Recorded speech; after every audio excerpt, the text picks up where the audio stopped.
ఒకనాడు రాజకీయాల్లో కీలక పాత్ర పోషించారు. ఉద్యమాలతో ఉర్రూతలూగించారు. పోరాటాలతో జనంలోకి చొచ్చుకుపోయారు. చట్టసభల్లో ఆదర్శంగా నిలబడ్డారు. నాడు రాజకీయాల్లో వేగుచుక్కగా నిలబడి ఇప్పుడు ఇతర పార్టీలకు తోకలుగా మిగిలిపోతున్నారు. కమ్యూనిస్టు పార్టీలకు ఎందుకీ పరిస్థితొచ్చింది? సీట్ల కోసం వెంపర్లాట, పొత్తుల కోసం పాకులాట ఎందుకు? జనంలో ఉండి జనం కోసం పోరాడి జనంతో నిలబడాల్సిన పార్టీలకు ఇప్పుడు ఏ సిద్ధాంతం లేని పరిస్థితి ఎలా వచ్చింది? 1-2 సీట్ల కోసం చేయి జాపే దుస్థితి ఎందుకొచ్చింది? ఈ అంశంపైనే ఈరోజు చైర్మన్స్ డెస్క్.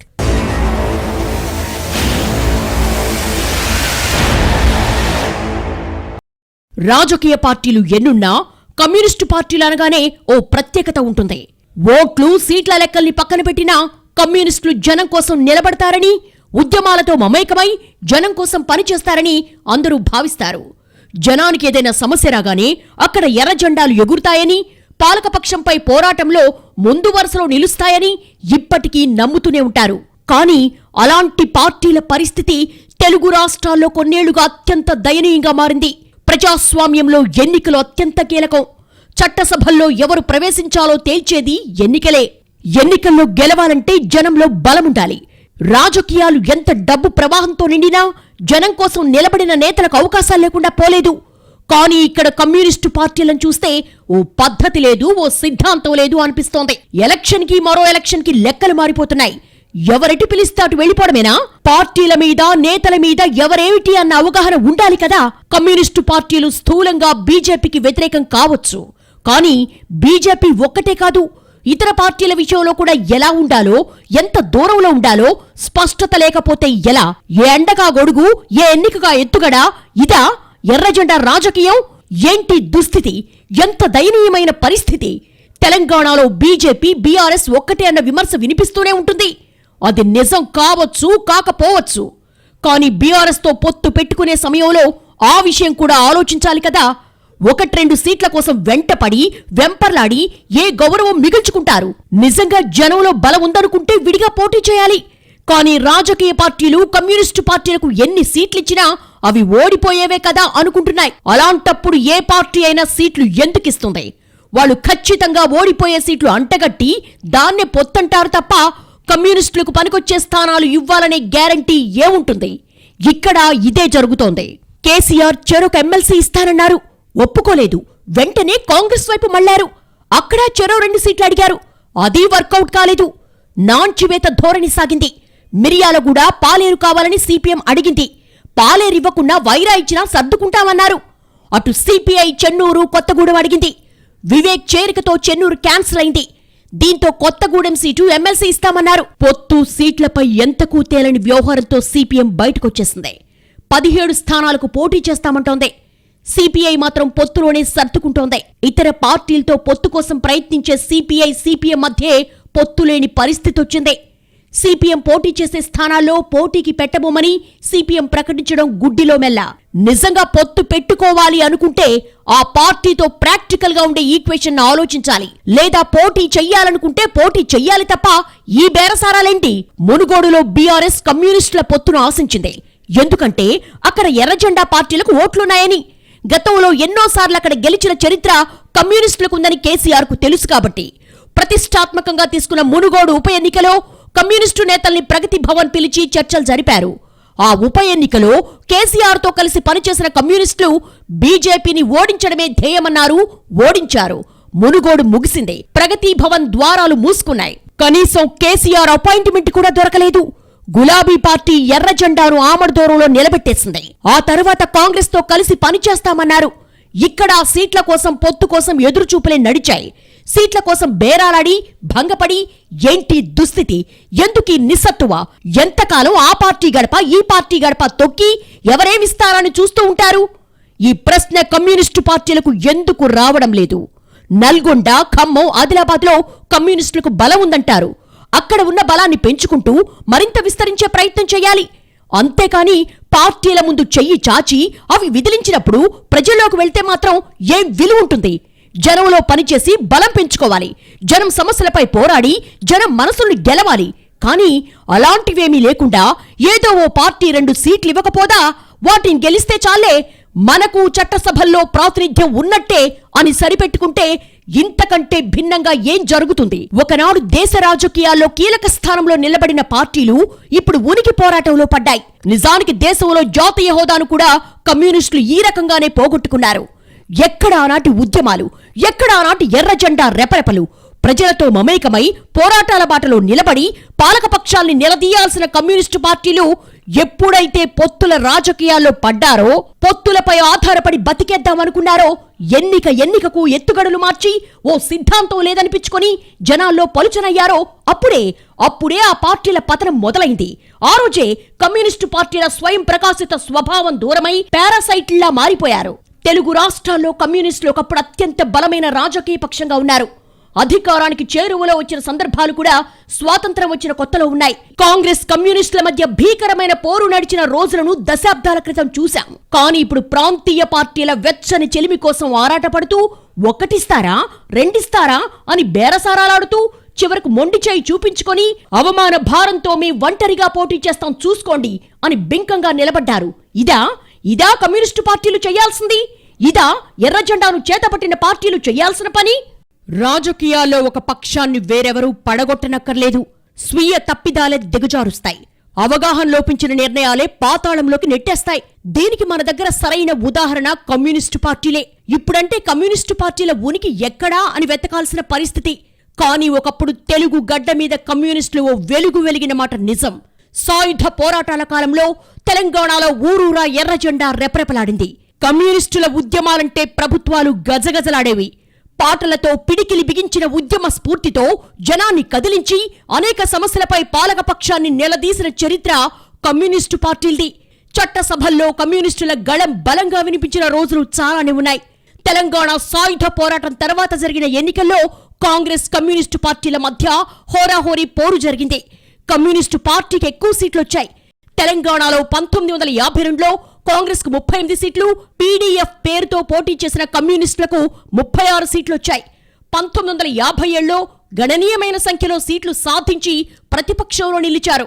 1962 ఎన్నికల్లో కాంగ్రెస్ 177 సీట్లు సాధిస్తే అప్పుడు ఉమ్మడి కమ్యూనిస్టు పార్టీ 51 సీట్లతో ప్రతిపక్ష స్థానంలో నిలిచింది. ఇక తర్వాత సిపిఐ, సిపిఎంలు విడిపోయిన 1967 ఎన్నికల్లో కమ్యూనిస్టులు 3-4 స్థానాలకు చేరుకున్నాయి.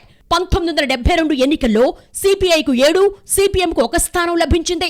ఎన్టీఆర్ అసెంబ్లీ రద్దు చేశాక 1985లో జరిగిన ఎన్నికల్లో చెరో 11 స్థానాలు దక్కించుకొని మళ్లీ తమ సత్తా చాటాయి. అందులో తెలంగాణలో సిపిఐకు 8, సిపిఎంకు 7 స్థానాలొచ్చాయి. 1994లో కమ్యూనిస్టు పార్టీలు మళ్లీ పూర్వ వైభవం దిశగా అడుగులేశాయి. సిపిఐ, సిపిఎంలు కలిసి కాంగ్రెస్ కంటే ఎక్కువగా 34 సీట్లు సాధించాయి. తెలంగాణ ప్రాంతంలో సిపిఐకు 13, సిపిఎంకు 8 సీట్లొచ్చాయి. 1999 ఎన్నికల్లో సిపిఎంకు 2 స్థానాలొస్తే సిపిఐ అకౌంట్ ఓపెన్ చేయలేదు. 2004లో సిపిఎం 9, సిపిఐ 6 స్థానాలు సాధించాయి. ఈ 10 సీట్లు తెలంగాణలో వచ్చినవే. ఆ తర్వాత నుంచి ఇప్పటి వరకు ఇక సిపిఐ, సిపిఎం ఎప్పటికప్పుడు దిగజారుతూ చివరకు 2018 ఎన్నికల్లో 1 సీటు రాని దుస్థితిలోకి వెళ్లిపోయాయి. అసెంబ్లీలో కనీస ప్రాతినిధ్యం సాధించలేని పరిస్థితిలో పడ్డాయి. ప్రత్యామ్నాయ రాజకీయాలకు కేంద్రంగా ఎదగాల్సిన కమ్యూనిస్టు పార్టీలు తెలుగు రాష్ట్రాల్లో ఉండి లేని పరిస్థితికి చేరడం వెనుక చారిత్రక తప్పిదాలు ఏవైనా ఆ ధోరణి మార్చుకున్నారా అంటే ఇప్పటికీ ఆ పరిస్థితి కనిపించడం లేదు. జనంలో ఉద్యమ స్ఫూర్తి తగ్గిందని, ఎన్నికలు డబ్బు, కుల ప్రాతిపదికన జరుగుతున్నాయని, బూర్జువా పార్టీలు ప్రలోభాలతో జనాన్ని తమ వైపు తిప్పుకుంటున్నాయని ఇలా అనేక కారణాలు చెప్తూ ఉంటాయి కమ్యూనిస్టు పార్టీలు. కానీ ఇవి మాత్రమే కారణాలనడం సరైందేనా? ఒకప్పటి ఉద్యమాలు ఎంత ఉధృతం, ప్రజలకు సమస్య వస్తే అక్కడ ఎర్ర జెండా ఉంటుందని, పాలక పక్షాలు నిలదీయాల్సొస్తే కమ్యూనిస్టులే బాధ్యతగా ఉంటారని సమాజం ఇప్పటికీ నమ్ముతుంది. ఒకనాడు గెలిచిన కమ్యూనిస్టు నేతలు సమాజానికి, ఇతర ప్రజాప్రతినిధులకు ఆదర్శంగా నిలిచారు. సైకిల్పై చట్టసభకొచ్చిన సుందరయ్య నుంచి ఎన్నో పర్యాయాలు గెలిచినా సొంత ఇల్లు కూడా సంపాదించుకొని అనేక ఇతర కమ్యూనిస్టు నేతల వరకు సమాజానికి ఖచ్చితంగా ఆదర్శమే. ఇందులో ఎలాంటి సందేహం లేదు. బషీర్బాగ్ కరెంటు ఛార్జీల పోరాటం, ముదిగొండ భూ పోరాట ఉద్యమం, నిరుద్యోగుల సమస్యలు, అధిక ధరలు, విద్యార్థులు, మహిళా సమస్యలు, అవినీతి, పాలకపక్ష తప్పుడు నిర్ణయాలు, రైతు కూలీలు, కార్మికులు, కుల వ్యవస్థ వ్యతిరేక పోరాటాలు, లౌకికవాద అనుకూల ఉద్యమాలు, ఇలా 1, 2 నాటి తెలంగాణ రైతాంగ సాయుధ పోరాటం నుండి నిన్న మొన్నటి వరకు ఏ సమస్య వచ్చినా నిలబడింది కమ్యూనిస్టులే. జనం సమస్యలకు గొంతునిచ్చింది కమ్యూనిస్టు కార్యకర్తలే. సమాజంలో ఉన్న సమస్యలన్నీ తమవే అని, వాటి పరిష్కారం వెతకడమే తమ లక్ష్యమని విశాలంగా ఆలోచించే కమ్యూనిస్టు పార్టీల నేతలు ఇప్పుడు పార్టీ ఆఫీసుల్లో తప్ప ఎక్కడా కనిపించడం లేదు. ఒకనాడు గ్రామ గ్రామాన స్థానిక సమస్యలపై రోడ్డెక్కిన పోరాటాలు ఈ రోజు ఎక్కడా అడ్రస్ లేవు. అయితే సమాజంలో మార్పు వచ్చిన మాట కూడా కొంతవరకు నిజమే. ఉద్యమాలకు ఇప్పుడు ప్రతికూల పరిస్థితులు ఉన్నమాట వాస్తవమే. ప్రశ్నిస్తే సహించలేని పాలకపక్షాలు కేంద్ర రాష్ట్రాల్లో ఉన్నాయి. ఆ స్థాయిలో పోరాటాలకు ఇప్పుడు అవకాశం లేకపోవచ్చు. కానీ అంత మాత్రాన ఎన్నికలు రాగానే ఇతర పార్టీల పంచన చేరి సీట్ల పంపకాలకు తయారయ్యే అవసరం ఉందా? ప్రగతి భవన్ గేటు దగ్గర అపాయింట్మెంట్ కోసం చూడడం, కాంగ్రెస్ పార్టీ ఎన్ని సీట్లిస్తుందా అని ఎదురు చూడటం, ఇదా ఎర్రజెండాకు గౌరవం? ఎన్నికలకు ముందు ఏదో ఓ పార్టీతో అంటకాగితే ఆ తర్వాత ఏం పోరాడతారు? ఉద్యమాల్లేవు, పోరాటాల్లేవు, ప్రజల్లో కూడా లేరు. కమ్యూనిస్టు పార్టీలకి పరిస్థితి రావడానికి ఇంతకంటే వేరే కారణాలు ఉన్నాయా? దీనికి కారణం ఆ పార్టీలు చేసుకున్న స్వయంకృతాపరాధం కాదా? ఎన్నికల్లో ఏదో ఓ పార్టీ పుణ్యమాని గెలవాలనే ప్రయత్నం తప్ప జనంలో నిలిచి బలాన్ని పెంచుకోవడానికి చేస్తున్న నిరంతర శ్రమేది. తెలుగుదేశం ఆవిర్భావానికి ముందు ఉమ్మడి రాష్ట్రంలో పోటీ అంటే కాంగ్రెస్ కు కమ్యూనిస్టులకు మధ్య కదా. ఆ తరువాతి కాలంలో ఎప్పుడైతే పొత్తులు మొదలయ్యాయో ఆ పొత్తులు కూడా ఆ పార్టీపై ఎలాంటి స్థిరమైన వైఖరి లేకుండా ఒక్కసారి పొత్తు పెట్టుకొని మరోసారి వ్యతిరేకించి చివరకు కమ్యూనిస్టులది నిలకడలేని తీరనిపించుకొని పొత్తులతో గెలవడం తప్ప సొంతంగా బలమే లేదనిపించుకొని జనంలో పలుచనై చివరకు ఉనికి పోరాటంలో పడి ఇప్పుడు ప్రగతి భవన్, గాంధీ భవన్ ముందు పడిగాపులు కాస్తే ప్రయోజనమేంటి? మునుగోడులో వామపక్షాల మద్దతుతోనే బీఆర్ఎస్ గెలిచిందని చాలా మంది అనుకున్నా కేసీఆర్ మాత్రం లెఫ్ట్ పార్టీలను కరివేపాకుల తీసి పడేశారు. నిన్న మొన్నటిదాకా కారు పార్టీకి మిత్రపక్షాలే అనుకుంటున్న తరుణంలో మాట మాత్రం చెప్పకుండా కేసీఆర్ 115 సీట్లు ప్రకటించారంటే లెఫ్ట్ పార్టీలకు బీఆర్ఎస్ ఇచ్చే విలువ ఎంతో అర్థం చేసుకోవాలి కదా. బీఆర్ఎస్ వద్దనగానే వెంటనే కాంగ్రెస్ ముందు సీట్ల కోసం నిలబడటం మరీ విచిత్రం. అంటే పాలకపక్షం ప్రతిపక్షం అన్న తేడా లేకుండా తమకు సపోర్ట్ చేసి 1-2 సీట్లిచ్చేస్తే ఏ పార్టీ అయినా ఓకే అనుకున్నట్టే కదా. ఒక్క మాటలో చెప్పాలంటే తెలంగాణలో సిపిఐ, సిపిఎంలు పొత్తుల మీద పెట్టిన శ్రద్ధని ఈ 10 ఏళ్లలో ప్రజా సమస్యల మీద పెట్టుంటే, పిడికెడు ఉద్యమాలు చేసుంటే, జనం పక్షాన గొంతెత్తి తమ సహజ సిద్ధ బలమైన పోరాట స్ఫూర్తిని ప్రదర్శించి ఉంటే ఖచ్చితంగా సీట్ల కోసం ఇంత వెంపర్లాడే స్థితి వచ్చేదే కాదు. ఇంతటి అవమానం కూడా జరిగేదే కాదు. ఏ రకంగా అయినా అసెంబ్లీలో అడుగు పెడితే చాలనుకొని చివరకు 2 పార్టీలు తమ అస్తిత్వాన్ని తామే రద్దు చేసుకుంటున్నాయి.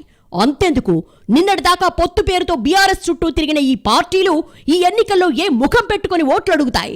ఎన్నికల ప్రచారంలో ఎవరిని విమర్శిస్తారు? ఏమని విమర్శిస్తారు?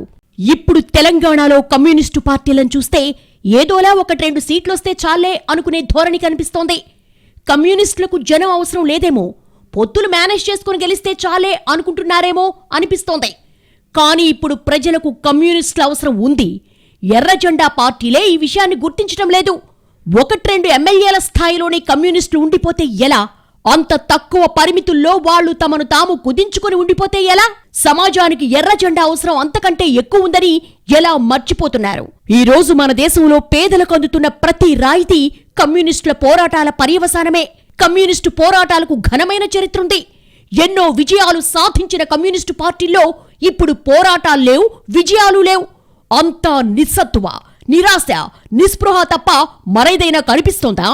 దోపిడీ సమాజంపై పాలకపక్ష అణిచివేతకు వ్యతిరేకంగా ఎన్నో పోరాటాలు చేసి ప్రభుత్వాలను వణికించి జనానికి పనికొచ్చే ఎన్నో విజయాలు సాధించిన కమ్యూనిస్టు పార్టీలు చివరిగా జనానికే దూరం కావడం ఎవరి తప్పిదమో కమ్యూనిస్టు పార్టీలు తేల్చుకోవాలి.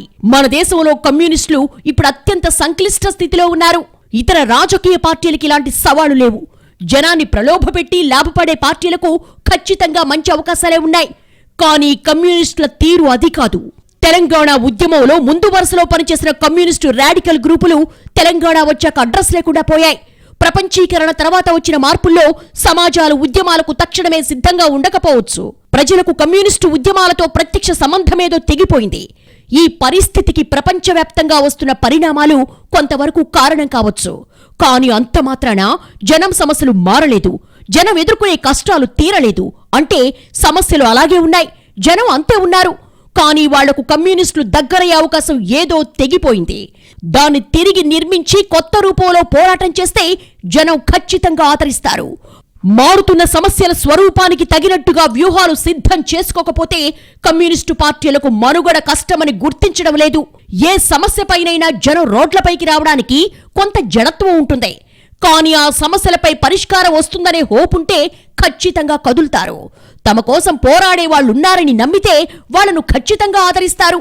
సాధారణంగా వామపక్షాలకు ముందు చూపు ఎక్కువని, విశాలంగా ఆలోచిస్తారని, ఓ సిద్ధాంతం ప్రకారం ప్రతి అంశాన్ని కూలంకషంగా ఆలోచించి నిర్ణయాలు తీసుకుంటారని అంటారు. కానీ బీఆర్ఎస్ కాదంటే కాంగ్రెస్ పార్టీ, ప్రగతి భవన్ నెట్టేస్తే గాంధీ భవన్ ముందు నిలబట్టంలో ఉన్న లాజిక్ ఏంటి? దీన్ని జనాల ముందు ఎలా జస్టిఫై చేసుకుంటారు? తాము నిరంతరం ఏ పార్టీలకు వ్యతిరేకంగా పనిచేయాలో వాటితోనే పొత్తులు పెట్టుకుని 5 ఏళ్లు మిత్రపక్షంగా నిలబడి ఒక్కసారిగా ఎన్నికల టైంలో జనంలోకొస్తే ప్రయోజనమేంటి? మన దేశంలో కాలం మారినా అనేక రకాలుగా అణిచివేత కొనసాగుతూనే ఉంది. పేదరికం పోలేదు, ఆకలి కేకలు పోలేదు, వనరులన్నీ కొద్దిమంది చేతుల్లో పోగుబడి సంపదంతా కొందరి జేబుల్లోకే పోతోంది. 99% జనం పేదలుగానే మిగిలిపోతున్నారు. పాలకపక్ష విధానాల్లో నిరంతరం ఎన్నో లొసుగులు కనిపిస్తూనే ఉంటాయి. ఇలాంటి సమయంలో సువిశాల ప్రజాక్షేత్రం కమ్యూనిస్టు ఉద్యమాల కోసం చూస్తున్నట్టే కదా.